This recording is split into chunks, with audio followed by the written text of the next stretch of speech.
బాబాయ్ 2 రోజుల క్రితం మాకు ఫోన్ చేసావు. ఏంటి యాక్సిడెంట్ లో సగం పైగా కాలిపోయింది. నాకు ఒక వీల్ చైర్ సహాయం చేయమని చెప్పావు. నువ్వు కోరినట్లే నీకు కావాల్సిన వీల్ చైర్ తీసుకొచ్చి సహాయం చేశాము. ఆరోగ్యం చక్కగా చూసుకో. ఏంటి నీకు తిండి పరంగా గానీ ఆరోగ్యం పరంగా గానీ ఏమైనా అవసరం అయితే మా దృష్టి తీసుకురా. ఏదో ఒక రూపంలో నేను సహాయం చేసి పెడతా. సరేనా? జాగ్రత్తగా ఉండు, ఆరోగ్యం చక్కగా చూసుకో.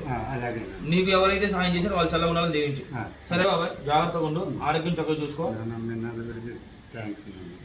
ఏమైనా అవసరం చెప్పు, నేను సహాయం చేసి పెడతా. సరేనా? ఆరోగ్యం చక్కగా చూసుకో. మరి ఎలా వస్తాం మేము?